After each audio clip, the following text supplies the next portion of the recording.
Welcome everyone. For those of you live, it is 6:30 at night on a Tuesday Eastern Time.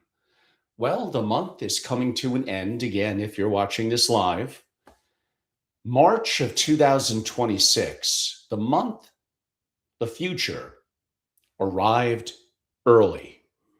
Now, this will be a bit of an AI recap for March of 2026. The hardcore techies, probably not too much new for you here. But for the family office world, most investors, entrepreneurs, hopefully it gives you a little bit of a recap and some key points and tactics and opportunities to move forward on. And by the way, April is expected to be incredible. I'm going to give a bit of a hint at that. Things are all happening very, very quickly. And without further ado, let's get right to it. Again, March of 2026, the month, the future arrived early. The families that preserved wealth across the last three technological disruptions, they didn't get lucky. They saw the structural shifts before the consensus did. It always works out that way. And they position accordingly. March of 2026, well, I believe it was one of those moments, not because AI simply had a good month, because the rules governing who builds it, who controls it, and who profits from it somewhat changed in the last 30 days. If you're running a family office and you are not tracking this closely, I'm telling you right now, you are behind people, perhaps with less resources, who are. Let me get right to it. So, the frontier model race. I'm going to move a little bit quick here because the individual releases are they're almost besides the point. What matters is really the pace that we're starting to see in the advancements. Multiple frontier model releases.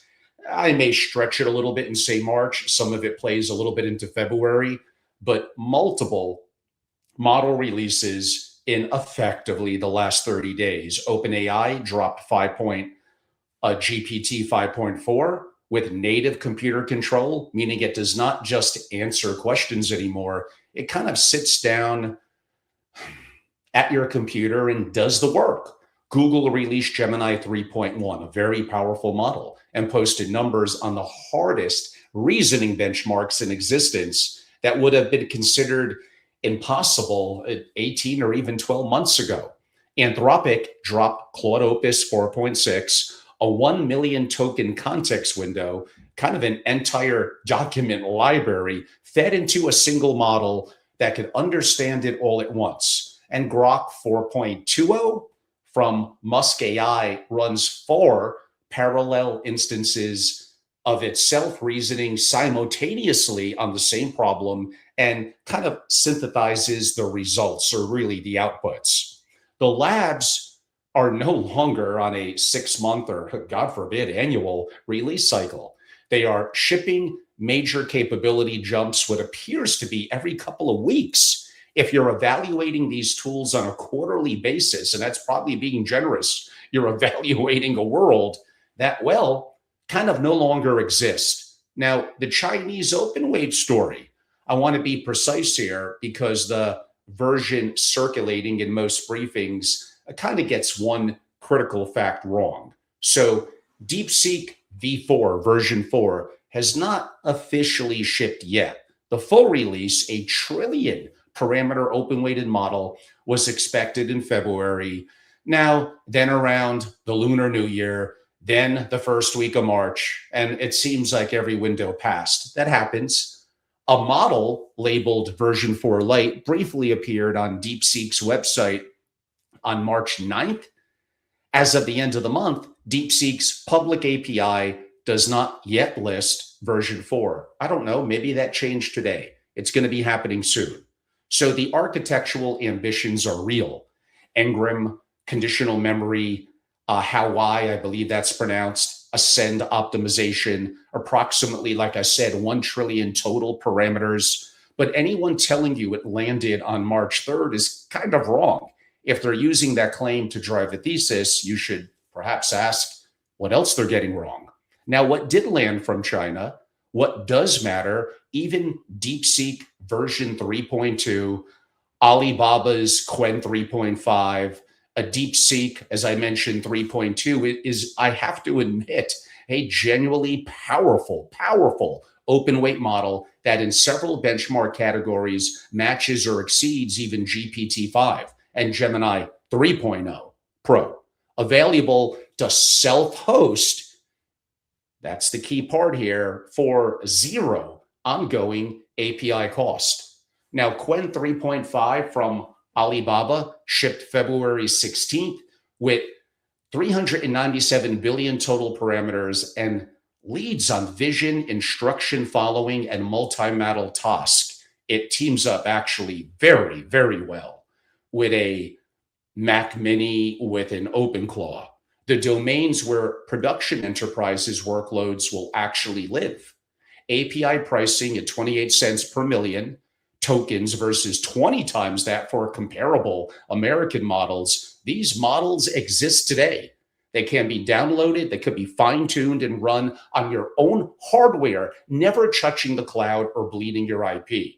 Now, the bigger story, probably broadly, is the ecosystem. Alibaba, ByteDance, Minimax, Zippo, all shipped frontier competitive open weight models kind of in the same window. They are now over 130 Chinese large language models globally versus 50 or so in the US.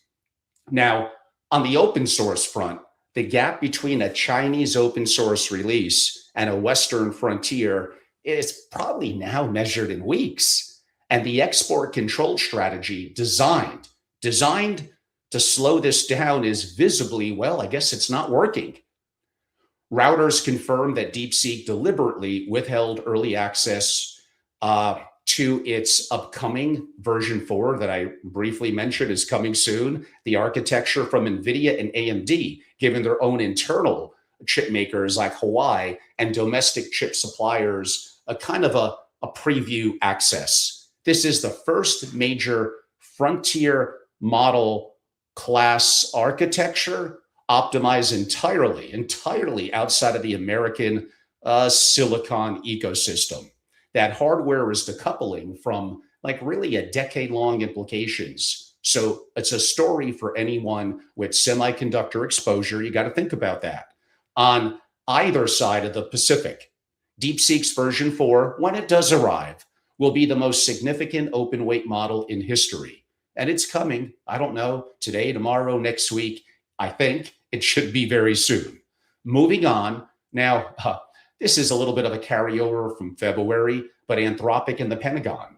One of the most consequential AI stories of the year. Anthropic, the most, to me, advanced AI system, but debatable, depends on what you're using it for. But that contract with or inside the US military cleared for classified use, $200 million from the Department of War, when the Trump administration demanded Anthropic remove its two effectively hard lines, not fully autonomous weapons, no mass domestic surveillance of American citizens.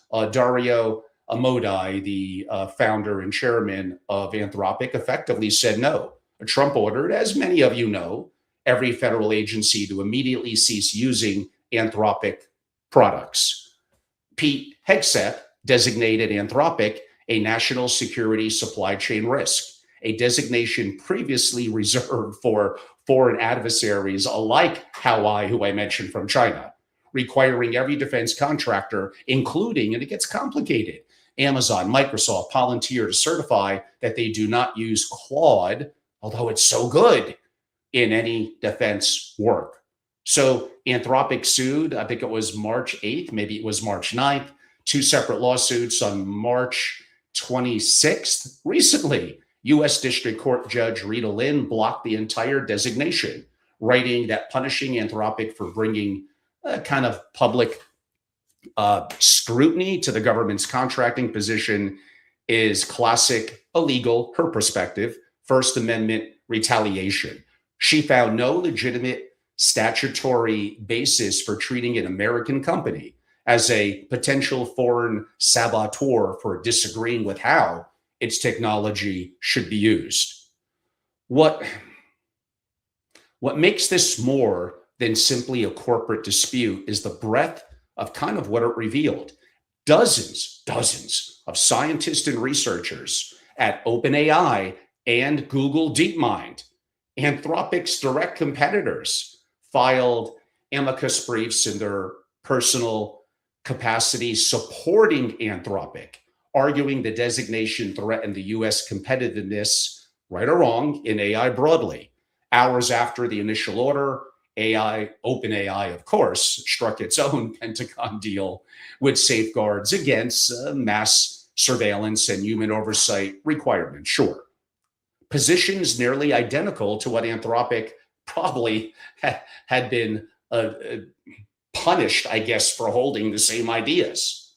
And the day the contract termination was announced, Claude surpassed ChatGPT in the iPhone App Store, ranking for the first time, I would assume. The consumer market read Anthropic standing on principle, and right or wrong, for you to decide. They did reward it. The question of who controls AI can and cannot be used for the company that built it, the government's deploying it, or the courts, is now for sure a live legal battle with implications for every AI company, every AI investment. Yes, that does matter. And every operator using these tools in sensitive work. Meanwhile, Anthropic was shipping the most ambitious product roadmap in the company's history. 12 major feature releases in 12 weeks. My show notes say here, in 12 weeks. Cowork, incredible, so good. Launched in January, an AI agent that basically manages files, builds documents, and runs workflows on your Mac autonomously. Keyword there. The head of Claude product, call it vibe working. Anthropic built the entire thing kind of, as I remember, in a week and a half using the also incredible Claude Code itself. Enterprise software stocks dropped, $285 billion in combined value the day it was launched. The market understood immediately, and this is a deeper subject for a deeper time, but those of you that are allocators and investors, what it means for every SaaS, software as a service company, whose core product is something Claude, can now just do for you. Everything within technology, especially within family offices, is changing, and it's frustrating to me that many of you are far, far behind on this. But hopefully a little bit of an update and motivation and some, I think, powerful opportunities at the end of this will give you some more context and opportunities to play catch up quick. So then in March, Claude got computer use. Open your apps, navigate your browser, fill your spreadsheets, complete the work on your machine while you are in a meeting or on a plane or asleep. And Microsoft, despite a $13 billion investment in OpenAI, built their new Copilot co-work product on top, maybe you'll get better now, of Anthropic's Claude. Now, moving on a little bit, keeping this relatively fast-paced, NVIDIA's GTC. What Jensen Huang delivered, about a week and a half ago, across the first 3 weeks of March, meaning his announcement, but first 3 weeks of March, does not just reframe the infrastructure investment landscape, it reframes how you think about the physics of the AI build-out. On March 5th, at the Morgan Stanley TMT conference, Jensen held up in OpenClaw, something we covered more last month, the viral open source personal agent project, and call it probably the single most important release of software probably ever. A little bombastic, maybe. 11 days later at GTC, before referenced in San Jose, he delivered the keynote of the year. The headline, at least $1 trillion in forward pipeline visibility for Blackwell and Vera Rubin systems through 2027. 1 year prior, that number was 500 billion. To be precise about what this means potentially for your investment committee, this is Jensen's statement of what he sees as a committed demand in the order book, representing the deepest multi-year demand visibility in the history of the semiconductor industry. Companies are locking in their data center roadmaps for kind of the rest of the decade. I would state against it. Now, even beyond the headline number, 3 GTC announcements deserve more attention than, at least I think, even for family offices that they received. First, the Grok, and no, not Elon's Grok, Grok, Grok 3 LPU.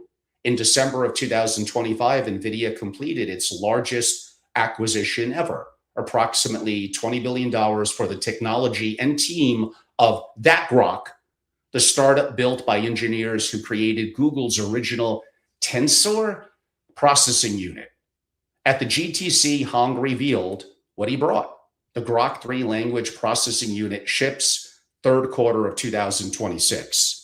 Engineered specifically for the inference decode phase where GPUs are insufficient and memory bandwidth is kind of the binding constraint. Combined, I know I'm getting a little technical here for some. Don't worry. If I could learn it, you could too. I'm just giving you a brief summary. Combined with Vera Rubin's GPUs, the system delivers 35 times higher throughput per megawatt than their Blackwell alone. It's huge. The Grok acquisition was not NVIDIA buying a competitor. Well, I guess it was, but it was NVIDIA acquiring maybe the missing piece of its inference stack. He is a really, really good founder CEO. So second, staying on that theme, Dynamo. NVIDIA open sourced its inference orchestration operating system at the GTC. The software layer sitting above the GPU hardware and below model serving frameworks, handling the full complexity of production, really AI deployment at scale. Building on Dynamo creates an ecosystem alignment across current and future hardware generations. It is arguably more strategically significant than the $1 trillion before referenced pipeline figure. And it attracted, I don't know, like so little, I guess I would say, media attention. Third, the Feynman roadmap. Jensen previewed NVIDIA's next architecture beyond Vera Rubin, targeting, let's see, 2028, scaling the rack architecture to NVL 1152, 8 times the density of Vera Rubin Ultra. For anyone thinking about infrastructure exposure over a 5-year window, this is really the visibility that matters. The customers committing multi-year orders are not just buying, they're not just buying what exists today. They are locking in against a published progression, probably through at least 2028. Jensen also announced Vera Rubin Space One, NVIDIA's designing compute infrastructure specifically for orbital environments. Automated partnerships with BYD, Hyundai, Nissan, Geely, a deal with Uber to deploy autonomous vehicles across 28 cities on 4 different continents, and the Nemotron Coalition, Perplexity, Mistral, Black Forest Labs, Cohere, and Reflection. As NVIDIA plays to own the enterprise open model layer, kind of the same way, again, what an entrepreneur, the same way it owns the silicon layer. Now, OpenClaw, we discussed more in the past, deserves probably more time on its own. I mean, Jensen said basically groundbreaking. Let me kind of give the full picture to a degree, because the short picture leaves out the context that makes it investable intelligence. Is that what I'm looking for? Austrian, one of my favorite countries, love to go there. Developer Peter Steinberger built a free open source AI agent that controlled your computer, well, limited just to say through WhatsApp. He launched it as a Clawbot in November of 2025, effectively just a couple of months ago. Renamed it Moltbot, then OpenClaw in January. 247,000 GitHub stars by March 2nd, faster than any software project in GitHub's history. React took 10 years to reach comparable numbers. A different time, I do understand. OpenClaw did it in 2 months. 2 months. Steinberger, as many of you know, joined OpenAI in February. Good move by them. The project moved to an independent foundation. Jensen Huang called it, again, the most important software release, his words, not mine, in history. NVIDIA shipped a dedicated enterprise security stack for it. Like, boom, like 11 days later? What OpenClaw actually does, a local first, self-hosted AI agent that runs on your own hardware as a persistent background service. Don't worry, there's some solutions at the end that could really streamline lots of this for you in effectively 2 days, but we'll get to that. It does much more, but it connects to WhatsApp, Telegram, Slack, Discord, Signal, iMessage, and 50 plus integrations. You send it a message from your phone. It opens your apps, navigates your browser, manages your files, runs shell commands, and sends you back results 24 hours a day. That's 168 hours a week. Because it runs locally, your data never leaves the machine. It's not, if you don't trust the cloud and who may be watching it, the ecosystem built around it in weeks. What most enterprise software take like years to develop. ClawHub provided over 13,000 community built skills. DigitalOcean offers one-click hardened deployment. Tencent launched a full product suite built on the compatible with WeChat. Chinese authorities moved to restrict state enterprises from running it on government computers, which tells you how seriously China is taking its spread and how fast it moved. Now, the security questions, they are very real. And right now at the moment, sure, I am a little crazy. I'm going to do some of this stuff, experiment, it's going to get better, but most family offices, of course, need to be very careful. The security questions, as noted, are beyond real and should be on your checklist before deploying with staff handling at least sensitive financial data. OpenClaw gives an AI model kind of deep access to your system. Let's not beat around it. And NVIDIA's NemoClaw enterprise stack exists precisely because the default consideration carries meaningful risk. Now, another one of my favorites, I guess it came out in February, but let me lump it in a little bit. The Perplexity Computer, so you're on their max plan at $200 a month, is the managed version of kind of the same paradigm. A Mac Mini in your office running 24/7 with full system access, if you know how to set it up, controllable from your phone anywhere in the world, with Perplexity managing the security infrastructure. Now, yes, you do trade some control for substantially reduced operational risk. I guess you could say a trade-off. A trade-off is exactly what probably a family office should consider and be pricing in consideration of accordingly. Now, we're not done. And then there's Jan LeCun, Turing Award winner. I met him in 2017, did like a 10-minute interview, knew nothing about AI then. 12 years building Meta's AI research organization to be one of the most respected in the world. In November of 2025, I guess, as we heard, he walked into Zuck's office and told the boss he was leaving, or so we're led to believe.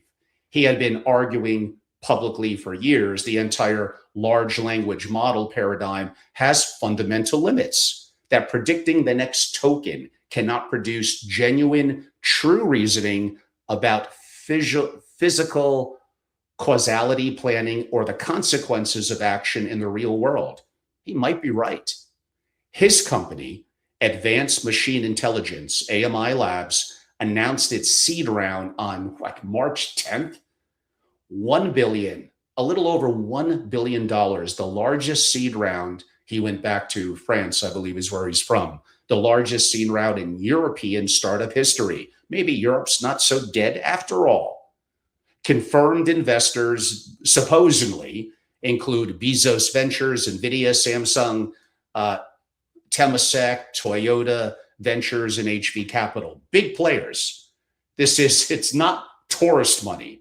It's the most informed capital in the world making billion-dollar bet that the current AI paradigm we shall see. There's certainly people that disagree with him, but he believes simply has a ceiling.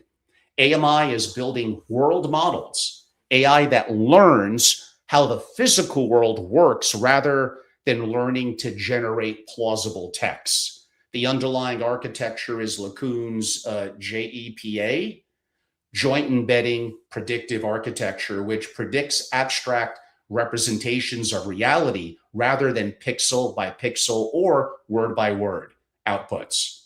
Now, applications are not per se better chatbots. They are autonomous systems that can reason about real consequences before taking real actions. This may get interesting. Robotics that model their environment, healthcare AI that makes deterministic audible decisions, manufacturing systems that track physical state in real time. AMI CEO Alexander Lebrun has been direct. This is a fundamental research project measured in years, not one that ships a product in 3 months. The billion-dollar seed round demonstrates very serious people and investors are willing to wait, patience, hard to believe, for what comes after the current paradigm. According to him, may very well be wrong, but I want to have people thinking differently and more competition in the market before they think the current paradigm kind of runs out of runway. And then, well, there's always something with Elon Musk. March 21st, just a little over a week ago, the old Seaholm power plant in Austin, light beam shooting in the Texas sky, Governor Abbott in attendance, and the announcement of Terafab. $25 billion, a joint venture between his Tesla, SpaceX, XAI, unified under Musk after SpaceX acquired XI in an all-stock deal in February.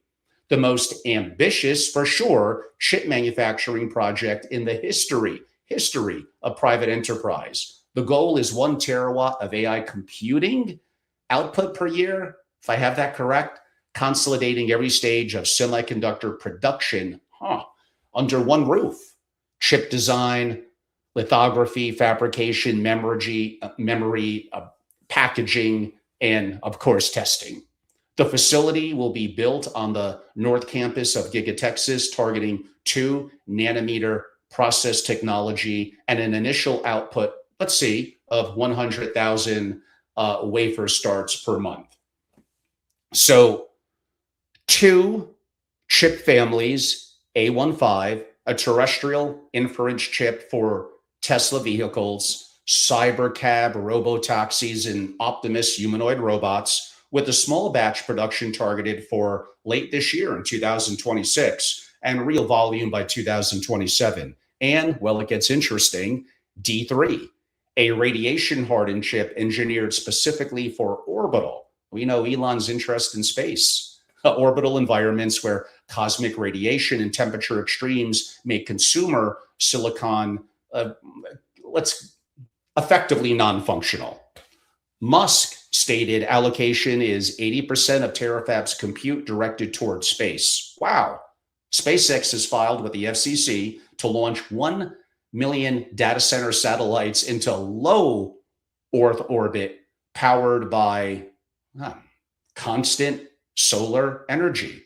The architecture for sure is coherent, and unlike any entity that I'm familiar with is attempting, Tesla designs and manufactures the silicon, SpaceX lifts it to orbit aboard Starship, XAI runs AI workloads on orbital data centers powered by space solar, and Optimus robots, boys, got it all figured out, run on Terafab inference chips into the physical world, of course, below from space.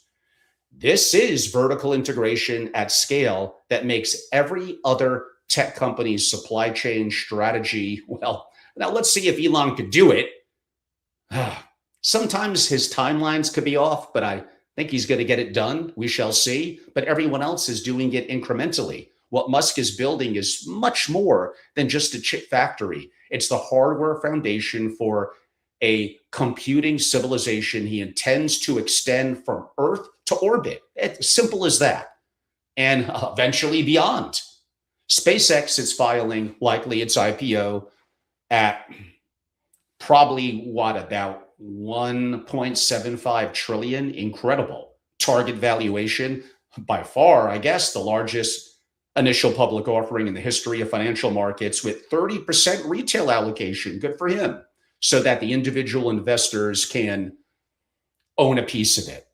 So in somewhat taking it to the home stretch and perhaps wrapping up and concluding, in 1 month, like, look at all that happened. Multiple frontier model releases, each redefining what AI can do. A Chinese open weight, very powerful ecosystem delivering frontier competitive capability at a fraction of the American API cost, with the full DeepSeek version 4 trillion parameter release still coming. So we shall see. The viral open source agent that NVIDIA called the operating system for personal AI, a persistent digital worker that runs on a Mac Mini in your office 24/7, 168 hours a week. Claude that now controls your computer from your phone. Microsoft building its flagship enterprise product on Anthropic instead of OpenAI. A federal court blocking the US government from using national security designation as a weapon against an American company that refused to remove AI safety guardrails, while OpenAI simultaneously stepped into the government contract that vacuum created. Claude surpassing GPT in the App Store the day Anthropic was cut off. Researchers at OpenAI and Google DeepMind filing court papers supporting their chief competitor. The father of Jan LeCun, before mentioned, the father of modern computing vision, raising $1 billion at seed stage to build the AI paradigm that he believes comes after the current one. NVIDIA, as I noted, announcing $1 trillion forward pipeline, open sourcing its inference OS, and designing compute for orbit. And, well, of course, Elon, that I just noted, unveiling the most ambitious, for sure, private semiconductor project in history, a vertically integrated chip factory targeting 1 terawatt of annual output, a power computing civilization that extends from the ground, as I mentioned, to low Earth orbit. All of that in effectively 30 days. Now, there's a little bit of an announcement that gets me excited, I guess you could say, for if I do this again at the end of April. I got a busy April, but this is kind of my life passion. So I'm sure that I will do it on the last day of the month. Anthropic accidentally revealed kind of what comes next. A misconfigured content management system left 3,000 internal documents publicly searchable, including a draft blog post for an unreleased model called Claude Mythos, a new tier above Opus. Training complete, early access already live with select customers. Anthropic confirmed it is the most capable we've built to date, and a step change in reasoning, coding, and cybersecurity, a big one. The draft describes a model currently far ahead, their words, we'll see, far ahead of any other AI, at least in cyber capabilities, and one that presages an upcoming wave of models that can exploit vulnerabilities in ways that far outpace defenders. The most ironic data breach in AI history, a model Anthropic is privately warning government officials about, revealed to the world because someone left supposedly a content bucket public. The formal announcement is expected in April. So we shall see. The last 2 months, February and March, had been just like a fire hose coming at us. Now, family offices that understand what this convergence means, and applies to investors, entrepreneurs, and many others, that build the right teams, deploy the right tools, and position themselves on the right side of what is coming are going to look back at March of 2026 as like the month that I believe it kind of became obvious, not just that AI was powerful, but the rules governing who builds it, who controls it, and of course, who profits from it, and who completes it to win has somewhat fundamentally changed.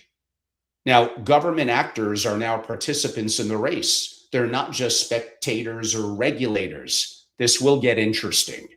Chinese open weight models are real competitive alternatives. There's no doubt about that.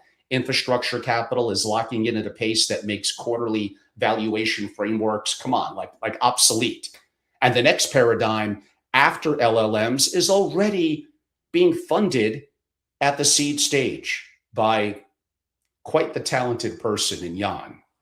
So the ones who are not paying attention will spend the next decade behind in trying to figure out what happened. April has not started yet. In a couple of hours, that will change. I've been in this community and family offices for 20 years, 100 plus billionaire ecosystems. And here's a truth that I don't think anyone, in talking really to the family office world now, that anyone in this industry, they're just not saying out loud. Most family offices are one bad decade, probably really just a couple of bad years away from being irrelevant. The ones that are going to survive regimes, technology, disruptions, and generational transition, usually they don't do that by getting lucky. They are built differently from the inside out. That's exactly what 20 years inside the world's most sophisticated family offices, I hope I learned something in my travels and my time. And yes, being a part of my community, my intelligence and strategy community dedicated to incredible investors, entrepreneurs, and of course, primarily family offices, SFO continuity, by going to angelorobles.com and simply becoming a member. Things are happening so fast now, so quick, so quick. By the way, upcoming for members, I'm going to have a fair amount of travel this month. I am off to Puerto Rico, leading a couple of sessions there mid-month, then back to beautiful Palm Beach. We'll be doing some social soirees, gatherings, brief roundtables. Look forward to that. Off to Los Angeles early May around the Milken Conference, doing a private home soiree and a couple of private lunches for my members there. So there's a tremendous amount in the next 60 days of direct thought leadership around the subject, face-to-face, things that maybe I don't want to say more publicly, things that are evolving, what April is going to bring, and effectively your peers and thought leaders. We had a speaker on quantum. Oh God, he was so good, from inside NVIDIA, and kind of retired early. Well, look at those stock options. Just the incredible amount of thought leaders. It's just coming at you like a fire hose. I do understand that. And that leads me to my next point. I like to say at my age of 60, if I learned it, not being a techie, you could too. But I put in hundreds and hundreds of hours and have some of the relationships from Silicon Valley to around the world, AI integration engineers, and really family offices. The select few, it's well under 1%, that have gotten to be rather incredible in terms of how they use AI. And some of them I've been able to learn from and be a part of.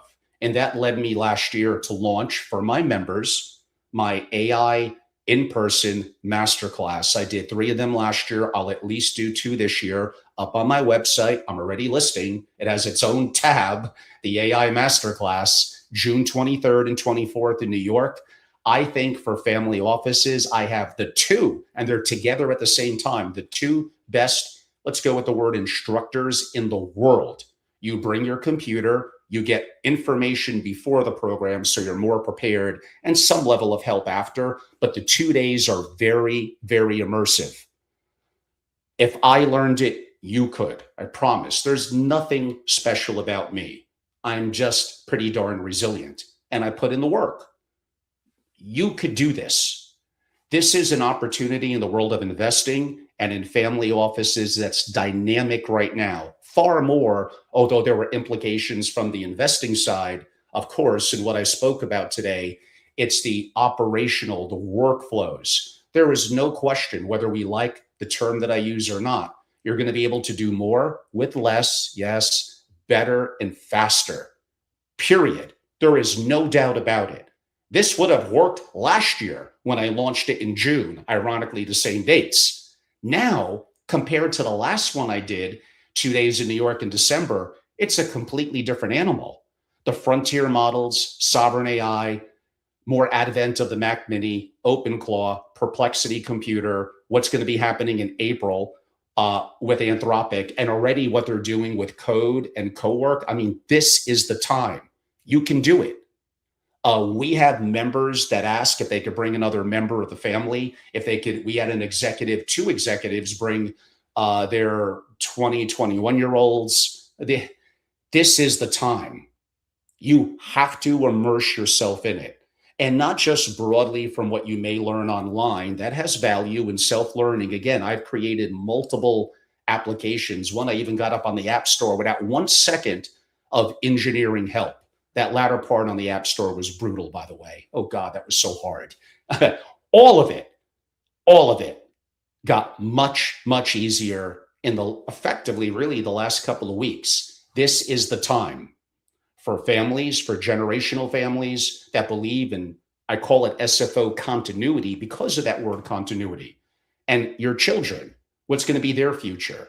The world is going to be upended. There is no way around that. You want to be prepared. If you're an executive who's not bloodline of the family, don't you want to continue to be employable, to be viable within the family office? I cannot guarantee you 10, 15, 20 years. I could literally and effectively those 2 days. But when you're a member, you get my books, my handbooks, my content, a 1-year relationship, the programs that I host around the world, and the interaction.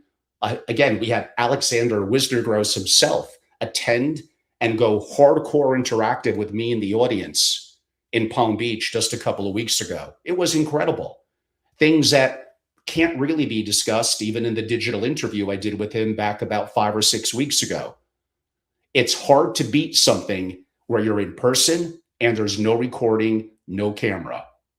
It was incredible. And I got other instructors as well. Someone who's just brilliant on OpenClaw and others. Like, this is the time.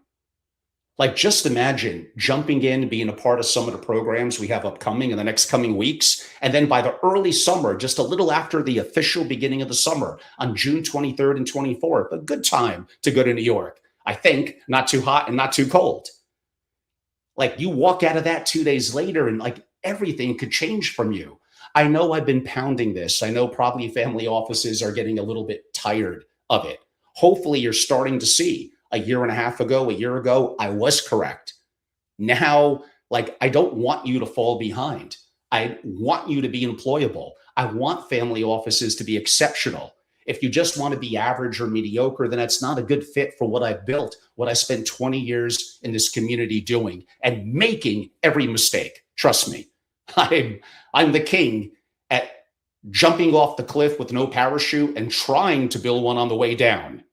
I've made the mistakes. I've learned so much in what I've built within the family office community and what I do in AI. And I got instructors that are many times better than me. But I sometimes have to decipher for you, coordinate them a little bit like a good coach in football or really in any sport to get the most out of them and the most from you in that learning environment. It's up on the website. Go to angelorobles.com. The main page is an overview. I got a complete tab dedicated to that June 23rd and 24th and the membership as well. And simply be a member and be a part of it. And I had 3 people that attended all 3 masterclasses because a little bit like watching your favorite movie, there's nuances and you pick up things you didn't get the first block of 2 days. It's all inclusive. You're not charged again. And by the way, the difference between June and November of last year, just things change. And imagine now, this will be what, 7 or 8 months after the last one I did in November. I already gave you some hints of all that's new and different. It's incredible. That's not to say that I'm not afraid. that I don't have grave concerns in the future. I do. Trust me. I'm a worrywart. I'm becoming slightly more optimistic about certain things, and happy. And in my member conversations and roundtables, we did a private Zoom just with members yesterday, not recorded, even for those members that couldn't make it. Hey, there's like no recording, like incredible conversations that are coming up. Oh, Jimmy White, well, thank you. He says, bro, you look like the most interesting man in the world. Sadly, I'm not. Uh, I did enjoy those commercials. Like, those were pretty great commercials. Thank you. He's like 70 years old, by the way, back then. I'm not that old, but I'm getting there. Uh, he was once bit by a rattlesnake. After 3 days of excruciating pain, the rattlesnake finally died. I remember that was one of the little tidbits in the Dos Equis commercial. So thank you. I think I take that as a compliment. I'll be the older gentleman. You guys never see me in my workout gear. You probably wouldn't call me the most polished, most interesting man in the world. Okay. Yeah, there's some interesting comments. There always is. Guessing my cultural heritage. I've never had. I'm interested in doing the DNA test, so I don't know. Part of my cultural heritage is Puerto Rican. Therefore, that would be from native people in Puerto Rico to Spaniards to probably some Middle Eastern heritage and culture. It's probably all mixed. I'm a little bit of a mixed breed with several different cultures, and it's all good, right? like, like, really, who cares? Like at the end of the day, we're all humans. I believe in God. So, we all answer to a higher up and want to do good by other people and judge people by how they treat me, not by the color of their skin, their religion, or anything like that. Well,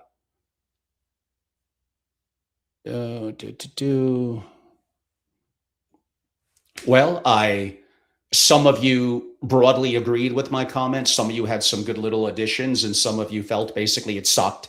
And if you're a hardcore techie into AI, I'm basically not saying anything new that you haven't read before. But again, my audience, more investors and family offices, trust me, they're mostly very far behind in AI. And I'm pushing it forward, and unfortunately getting a lot more pushback than I should be getting. On that note, it is the evening. Yes, someone's asking. I actually already smoked my cigar, so no more cigar smoke tonight. One of the things I'd love to do is to cut back to 3 days a week, not every day. Smoking is not good for your health, everyone. I'm very much into health and wellness, but that is one bad habit. Nicotine is a difficult one to break. Damn it, I enjoy it, but not the best thing for my health, is it? Okay. I think broadly a couple of other comments came in. I appreciate all of you. April is just going to be incredible. So it looks like I am going to have to do one of these again at the end of April. We'll see what's going to happen with Anthropic and others. Everyone, I hope you enjoyed it. In family offices, get on board. Go to angelorobles.com, become a member. You're automatically going to be approved in the masterclass. If you can't make that one, I'm going to do one in August and one in November again.